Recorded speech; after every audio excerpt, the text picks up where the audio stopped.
don't have a title for it, but I think it should be called probably Not Too Long Ago. Excuse me, I'm a little bit nervous, not used to this.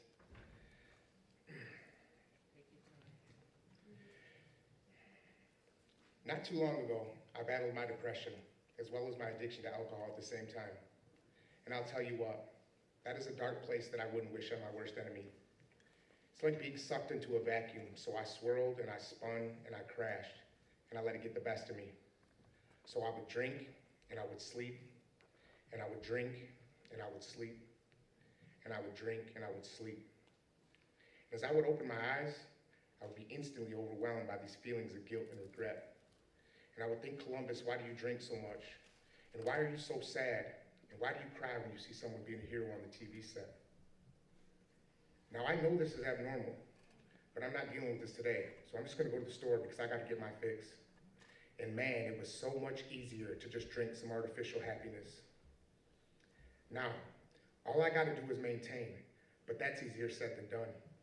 Remember, I'm a depressed alcoholic, so I'm always losing something. And boy, have I lost. Jobs, freedom, family, friends, almost everything, as a matter of fact. My life was a prime example of self-will run riot. Self-diagnosed, self-medicated, on the brink of self-destruction. And I'd look you in the eye with a cynical smile and tell you my motto was, I don't quit, I just keep trying. See, I thought there was answers down there at the bottom of those bottles. I knew I needed help, but I didn't know where, so I just drowned it. Then finally I hit it, the proverbial rock bottom. It was either gonna be institutions or death, but I knew that my daughter still needed her father. Almost 2 years ago to this month, I had the worst depression I've ever had in my life, experienced. I woke up on the floor of my apartment, and I remember thinking to myself that I was better off dead, and that my drinking had become so out of control, and that my life was so meaningless that I didn't want to carry on. And I remember the sun shining through the apartment window, hitting a picture that my daughter had drawn. And it was of us, and she was smiling, and I was smiling.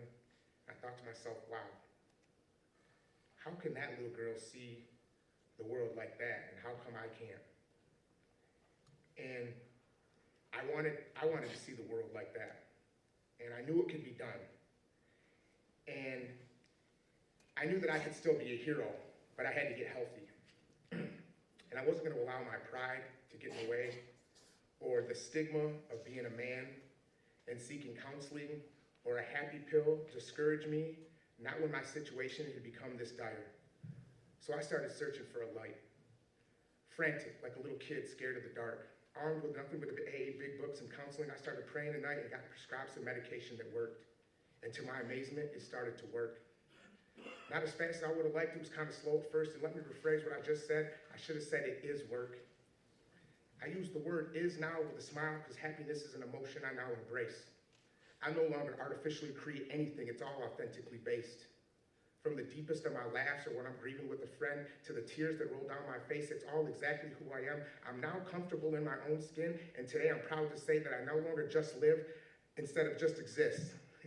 No longer swallowed by depression and chained to addiction. My name is Columbus Miller, and that's just a fraction of who I am.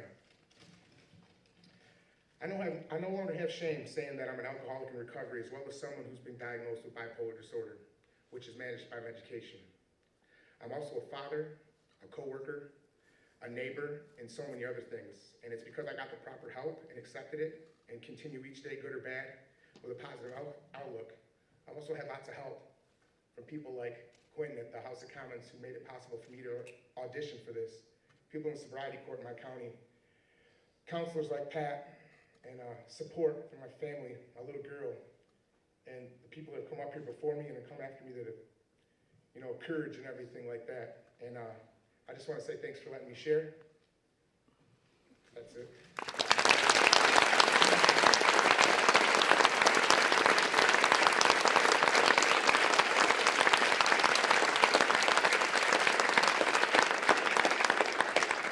Sharing with you next is the famous Barb Barton.